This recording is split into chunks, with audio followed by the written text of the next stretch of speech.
with humility. Amen? Okay pa po ba kayo? Hindi pa po kayo lutang? Taas ang kamay? Iwagayway? At tayo po ay tumayo? As we respect, para po basahin natin yung ating pong text ngayon from 2 Chronicles 7:14. Sabay-sabay po nating basahin. People who are called by my name will humble themselves and pray and seek my face and turn from their then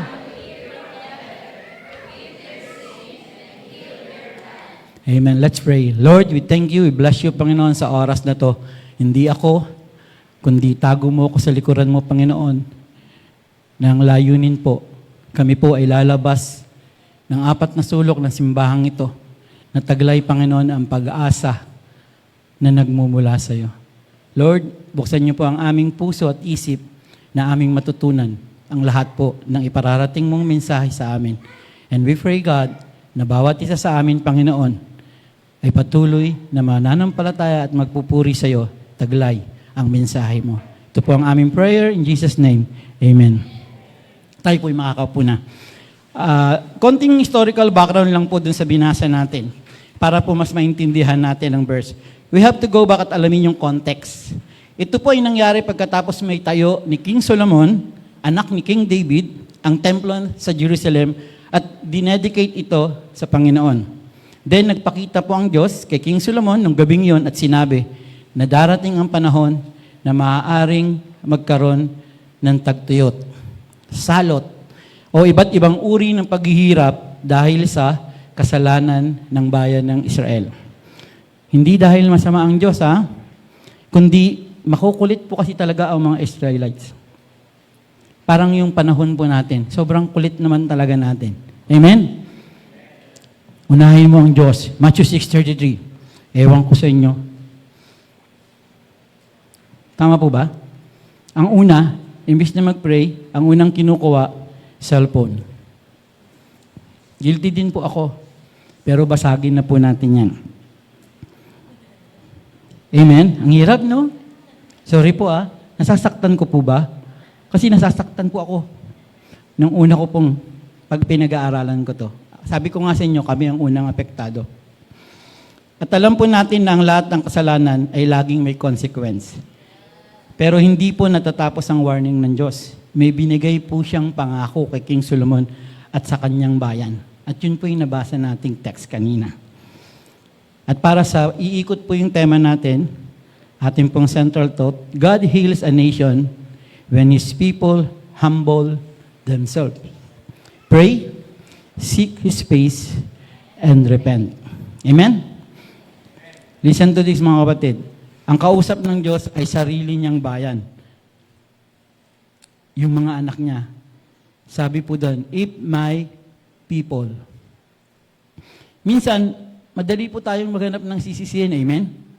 Mga kabataan, di ba? Ang hirap na ng generation nila. Kaya sa bahay, ang parents, hindi magkaintindihan kasi may generation gap. Tama po ba? Tanungin ko ngayon mga kabataan, sawang-sawa na yan Sa sinasabi ng parents, papunta ka ba lang? Pabalik na kami. Di ba, no? Lagi nilang sinasabi yun. Sila naman, ang dami ng way ngayon. Baka maunahan ka namin, Daddy. Kasi yun talaga Kaya, minsan, dahil hindi nagkakaintindihan, ayun po, sinisisi natin ang kabataan. Ang kabataan, sinisisi nila ang magulang. Ang gobyerno, sa panahon ngayon, tama po ba? Madalas nating sisihin. Huwag na po natin pag-usapan kung kanino kayo. Ang sinasabi ko lang po, baka lalabas tayo, hindi tayo magkabatian. Ang gobyerno, korap, nanlalamang. Totoo naman. Char. Ang social media, wow, puro fake news, AI, pero enjoy tayo. Scam. May na-scam nga, natawa pa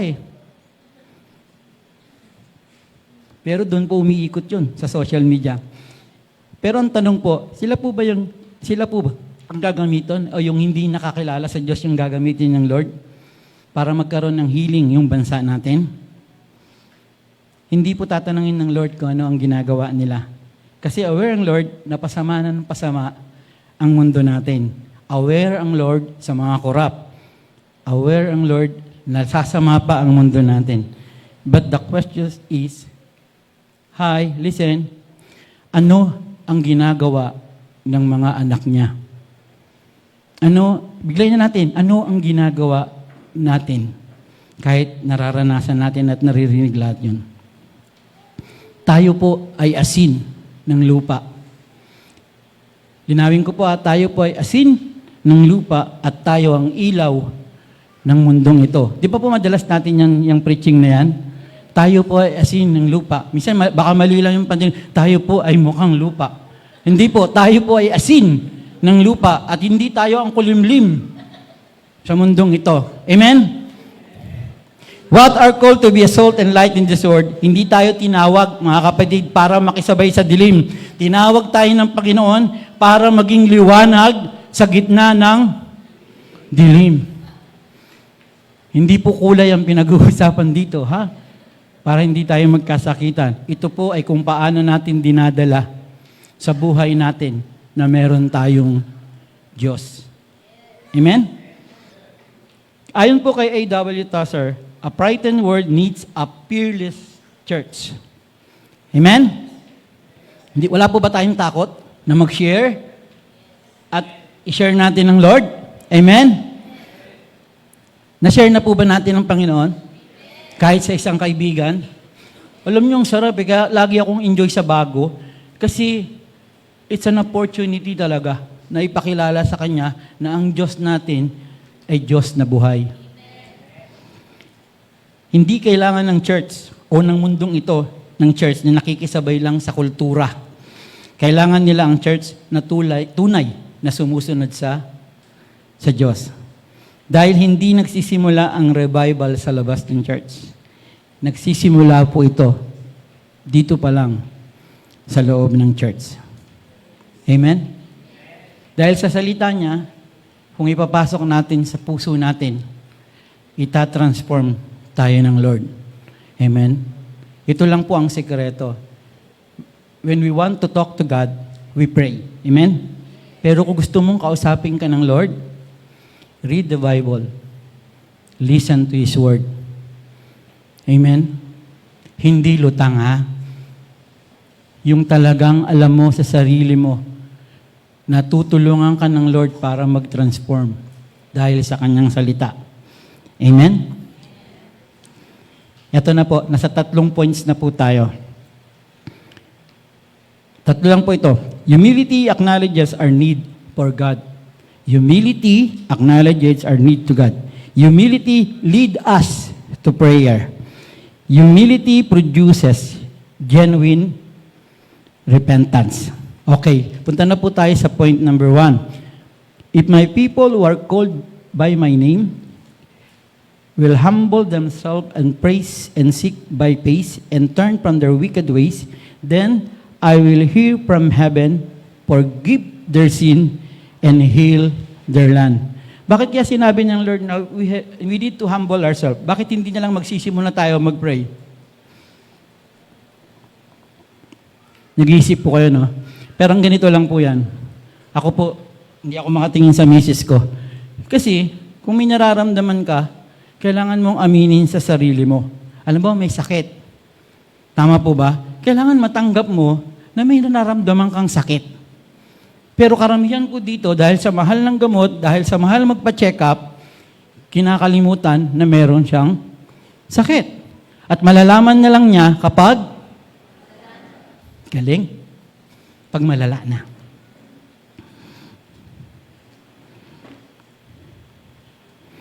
Ano po, i-accept na lang po natin na dumating ang panahon na lalala na? Katulad po ba ng sitwasyon natin, ng nation natin, lalala na lang talaga ang gobyerno? Wala na tayong pag-asa sa Pilipinas? Or habang nakikita natin yung sitwasyon ng Pinas o ng mundo, mas nakikita natin na kailangan natin si Kristo. Amen? Ano po ba ang ibig sabihin ng humility?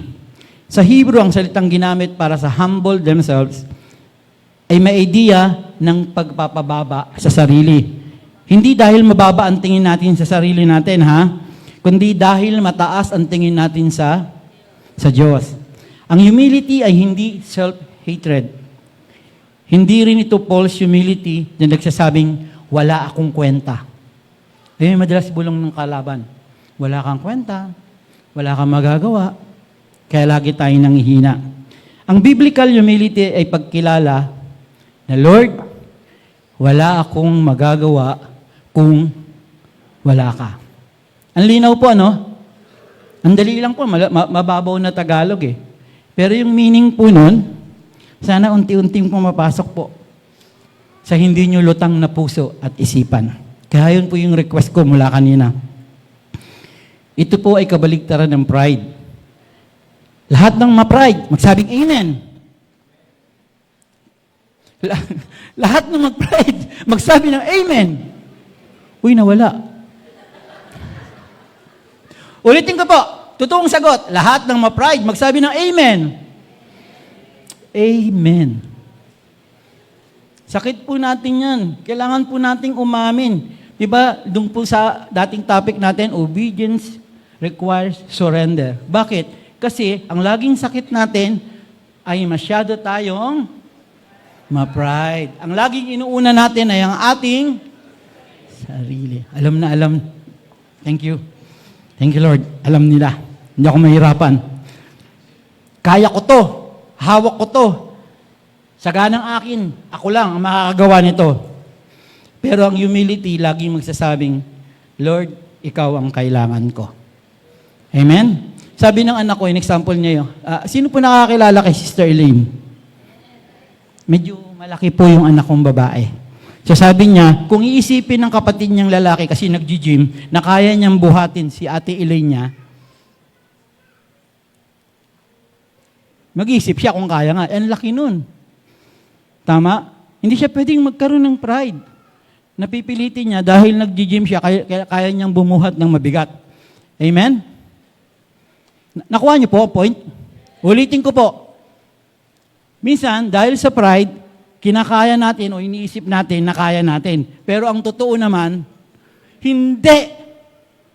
Tama ba?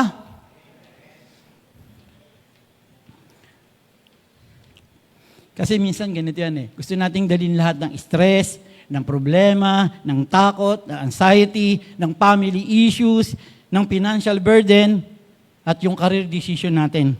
Hindi natin hinihingi ang tulong ng Diyos.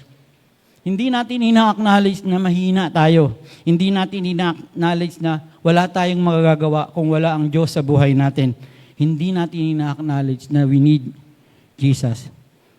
Alam niyo po, dahil pag sa time na mahina tayo, at inaamin natin to, doon kumikilos ang Diyos. Amen? Pag wala yung pride na yan ng hindi pag-amin, doon po kumikilos ang Diyos. Sa 2 Corinthians 12:7-10, Therefore, I will boast all the more gladly of my weaknesses. Nababasa niyo po? Sige nga po, basahin natin.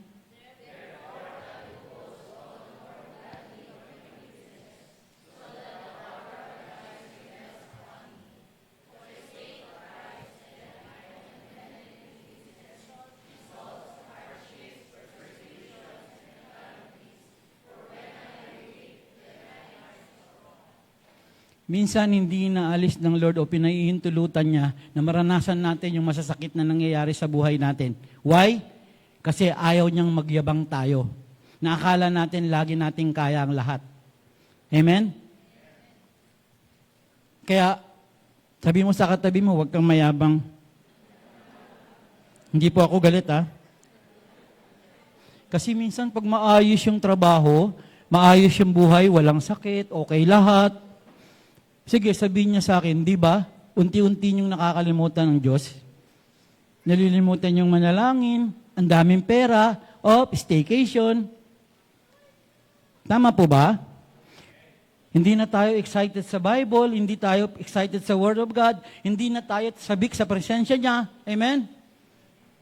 Every praise.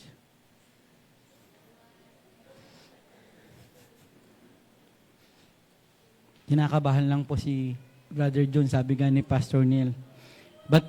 Ang sinasabi ko po, bakit ko po inulit? Wala po akong ibig sabihin. Pero, tuwing nga harap tayo at magpe-praise and worship sa Lord, Woo! Woo! Pagtayo mo pa lang dyan, amen? Kaya nga sabi ko kaya inuna ko na, sana hindi kayo lutang. Kasi baka ang dami niyong iniisip. Kaya kahit siglahan ni Brother June, okay?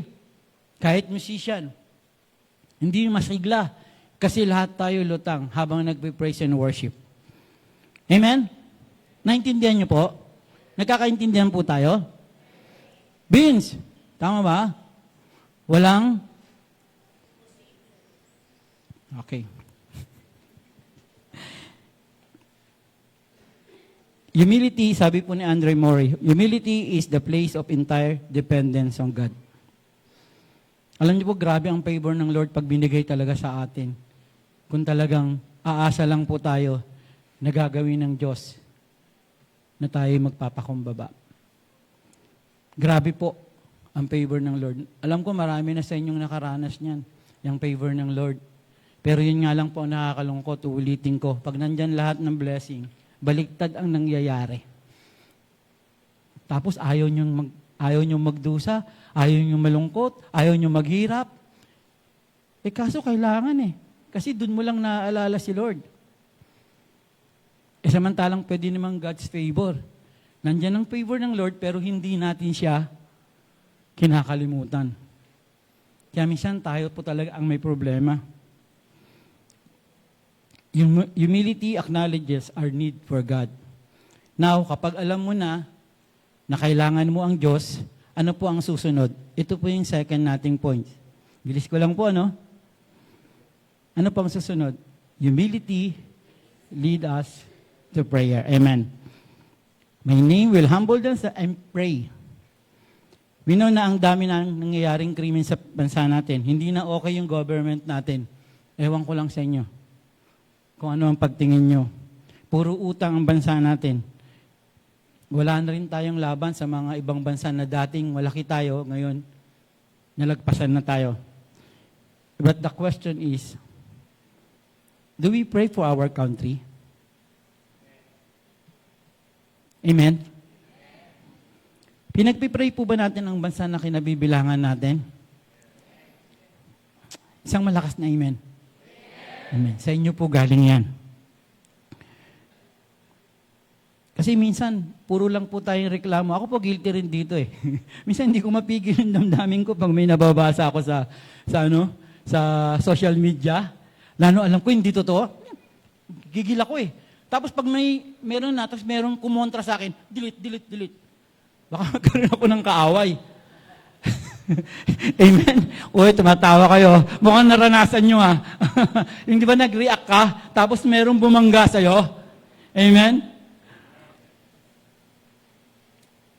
Kasi po, sa totoo lang, pino naman po na yung question dito kung bakit kailangan nating ipag-pray ang ating bansa. Mas madalas kasi nakikita natin yung mali, yung negative. Kaya hindi tayo makapag-pray. Even in our personal life, talagang guilty po talaga tayo dito. There are times na mas madalas tayong magreklamo. Mas madalas nakikita natin yung mali. Ano po mangyayari? Lalalim po yun. Parang tampo. Sino po mahilig magtampo dito? Kahit maliit na bagay lang. Pastor Jess, pwede naman yun magtampo. Kahit sa mag-asawa, nagkakatampuhan Amen? Pero ito po ang sad. Yung tampo na yan, nag-o-open po ng window para lumalim at maging galit. At yung galit, ang maglilid sa atin sa kasalanan. Kaya napakahalaga po ang backbone talaga ng church ay prayer. Baka hindi tayo matapos kung pag-uusapan natin yung problema ng bansa natin. The church must become a praying church again. Mga kapatid, kailangan ng church natin talagang lumalim sa pananalangin. Ang prayer po kasi talaga ang backbone ng church. Kapag ang isang church ay hindi po nananalangin o hindi mahilig manalangin, delikado po tayo kahit anong ganda ng church natin. Amen? Baliwala po yung message ng cross na to kung hindi tayo lalapit sa Kanya. Hindi lang tuwing prayer meeting, hindi lang pag-opening prayer, hindi lang pag-closing prayer. Do you agree talagang powerful ang prayer? Amen. Talagang powerful po yan. Kasi yung dating iniiyak mo, ngayon, sinagot ka na. Tama? Dati iniiyak lang ni Brother Ray si Ate Jean. Ngayon, sa kanya na. Amen? Si Brother Mark, iniiyak niya lang si Sister Lau. Ngayon, di ba? Sinagot na. Ang lahat, sino ba umiyak? Brother Mark, ikaw o si Sister Lau? Tama po ba? Marami po tayong nilapit sa Diyos na sinagot niya. At maraming nation ang nagbabago at nagiging positive dahil hindi sila tumitigil at naniniwala sila sa kahalagahan ng pananalangin. Halimbawa, si Nehemia. Bago siya nagtayo ng pader, umiyak muna siya, nag-ayuno siya, nanalangin siya, intercession talaga. Si Paul, sa 1 Timothy 2:1 and 2, I urge that petition, prayers, intercession, and the thanksgiving be made for all people, for kings and all this in authority. Hindi sinabi ni Paul na insultuhin mo yung leader mo. Hindi sinabi ni Paul na i-curse mo yung ating mga leaders. Ang sabi niya, pray for them. Ipanalangin nila sa atin. Ipanalangin natin sila. Guilty po ba tayo mga kapatid pag hindi tayo nagpipray?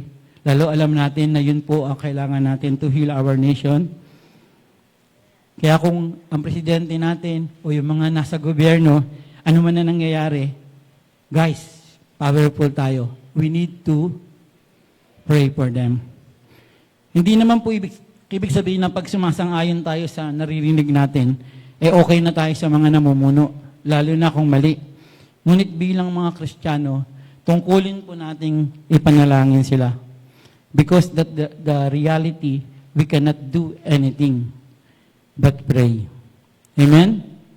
Maliman na lang po kung merong gustong tumakbo dito na presidente. Wala naman po. Huwag na, kasi mag-jogging nga, hindi nyo magawa eh. Lagi nyo magda-jogging na ako, magda-diet na ako, pero hindi magawa. Ngayon, kung papasok kayo sa politics, make it sure. Hawak mo ang buhay mo at puso mo na nakalaan sa Lord. Kailangan matatag ka. Amen? Philippians 4:6, do not be anxious about anything, but in every situation, by prayer and petition, with thanksgiving, present your requests to God. Now, I want you to think something. Sige po, pikit kayo saglit. Isipin nyo, yung isang problema ng ating bansa. Sige po, isip kayo ng isang problema ng bansa natin. Ako din. Okay. Tingin po kayo sa akin. May naisip na kayo? Lahat po meron na? Sige, taas ang kamay. Guys, pray for it. Ipanalangin mo. Kung ano man yung naisip mo, ipanalangin nyo. Amen? Asahan ko po ba ang mga taga-lighthouse na yung inisip nyo ay ipapanalangin nyo? Amen. Thank you, Lord. Sabi nga sa kanta, even when we don't see it, He is working. Even when we don't feel it, He is working. Jesus never stopped. He never stopped working. He is way maker, miracle worker, promise keeper, light in the darkness, and that is our God. Amen? Now, why do we pray? Bakit ba kailangan nating malangin? Panalangin? Because prayer is an act of surrender, mga kapatid. Balik tayo sa surrendering. That's why humility lead us to prayer. Tanda po ng pagpapakumbaba ang pananalangin. Hindi tayo mananalangin para ipaalam sa Diyos yung iniisip natin. Why? Alam niya na yan. Hindi mo pa sinasabi, alam na ng Lord. Amen? Naniniwala po kayo doon?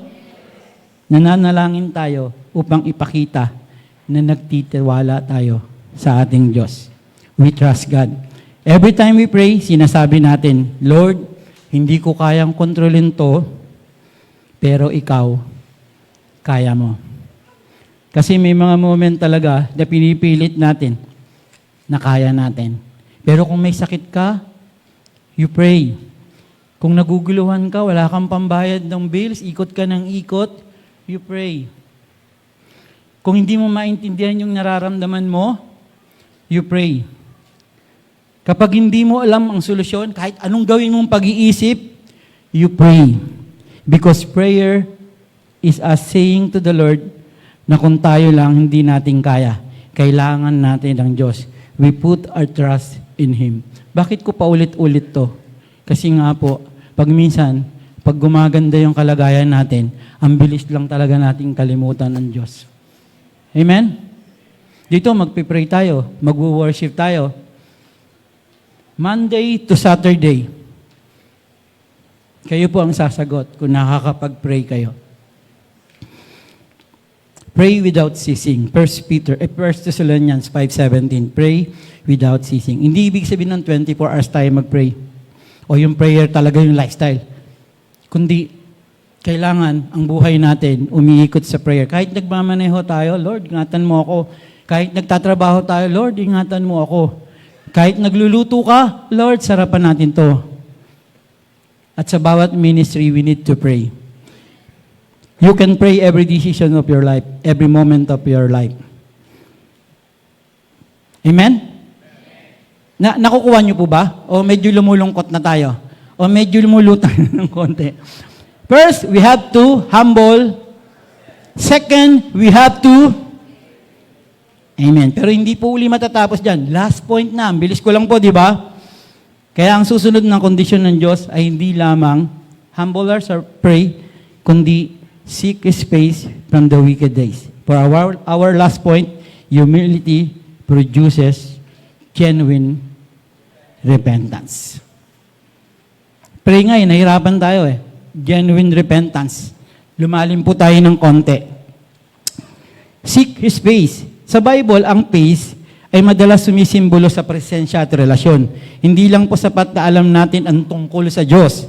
Maraming tao, napakarami pong tao, nakilala ang Diyos. Kahit sa church, alam niya kung sino ang Diyos. Amen? Pero ito po ang nakakasad. Meron pong mga tao na walang totoong relasyon sa Diyos.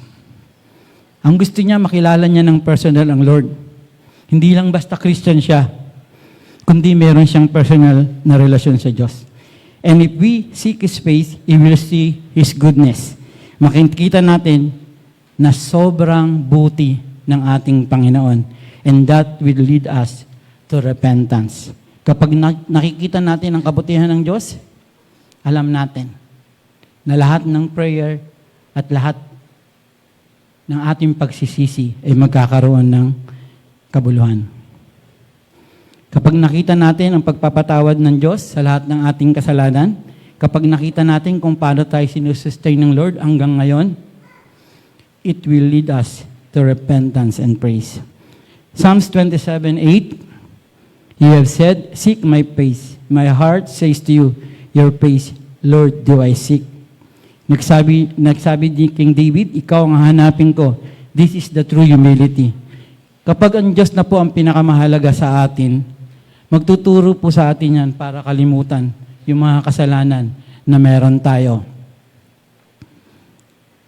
Mga kapatid, talagang nagkakasala kasi yun yung ng human being. Tama po ba? Pero wag na wag po tayong mamuhay sa kasalanan na yan. We need to repent. Kailangan po nating ihingi ng pagsisisi sa Panginoon. Repentance kasi po is more than feeling sorry. After God says that we must seek His face, may isa pa siyang utos. Ito po ang tunay na repentance. Kalimutan natin ang ating mga kasalanan. Sa New Testament, ang salitang Greek para sa repentance ay metanoia. Na ang ibig sabihin, pagbabago ng isip na nagbubunga ng pagbabago ng direksyon at pamumuhay. Di ba nakakainis po? Sino po dito yung mga wife na kapag yung mister nyo, sorry ng sorry, sorry ng sorry, pero paulit-ulit naman niyang ginagawa yung mga bagay na ayaw mo. Amen? Dahil ang repentance po, hindi lang po ito pag-iyak, hindi lang po ito pagsisisi, hindi lang po ito guilt. Ang tunay na repentance ay pagtalikod sa kasalanan at pagbabalik sa Diyos. Tingnan mo yung katabi mo. May kasalanan pa ba yan? Willing niya bang talikuran? Sige, tanungin mo. Willing mo bang talikuran ng kasalanan at bumalik sa Diyos? Alam niyo bakit? Maraming tao ang nalulungkot sa consequences ng kasalanan. But listen to this, mga kapatid. Hindi lahat ng nalulungkot ay nagsisisi. God wants us to have a genuine repentance. His people, imagine kapag tayo po ang unang nagrepent sa Lord, tapos lahat po kayo sunod-sunod na talagang babalik sa Lord at kakalimutan yung kasalanan. Tell me, mahihirapan pa ba tayong magkaroon ng healing yung nation natin? Kung talagang tayo po ay na-heal na, ang family natin, yung mga hindi pagkakaunawaan, mga unforgiveness. Amen? Kaya isipin nyo kung tayong lahat at bawat member ng church sa ibang churches, talagang may repentance. Hindi po kataka-taka. Nai-heal ng Lord ang nation natin. Pero are we willing to do? Minsan, gusto natin magsisi ang bansa, napakadaling sabihin, ang kurap nila, pero tayo nga po, maliliit na bagay lang, hindi natin magawa. Example, guilty. Pagtatapon ng basura, sinisisi sa atin. Pagtatapon sa tamang tapunan. Tayo po ba nagtatapon ng basura sa tamang tapunan? O pagkakain ng candy? Pitik lang. O uso pa ba yung naglalagay ng chiclet sa ilalim ng... Amen. Wala po sa lighthouse noon. Amen. Ang hina, parang merong gumagawa. Pakicheck nga po yung mga upuan. Amen. The renewal of nation has been began with the repentance of you. Kapag nag-start po tayo kahit paunti-unti na magkaroon ng puso ng pagbabago at talagang nagre-repent, dito po magsisimula na masasabi natin na talagang may pag-asa ang pagbabago. Kaya yung command po ng Lord, if my people will humble themselves, pray, seek my face, and here's the good news, hindi po natapos doon yung warning ng Lord. There's a promise. Ang sabihin mo sa katabi mo, ito yung promise. Excited po ba kayo sa promise? Nababasa na po natin, magmula kanina. Seek His face. Now this is the promise. Amen? Didinggin ng Diyos ang ating panalangin. At patatawarin ng Diyos ang ating mga kasalanan. At pagagalingin ng Diyos ang ating bansa. Amen? Lahat po ng naniniwala, magsabi ng malakas na amen. Amen. Praise God. Sige po, palakpakan.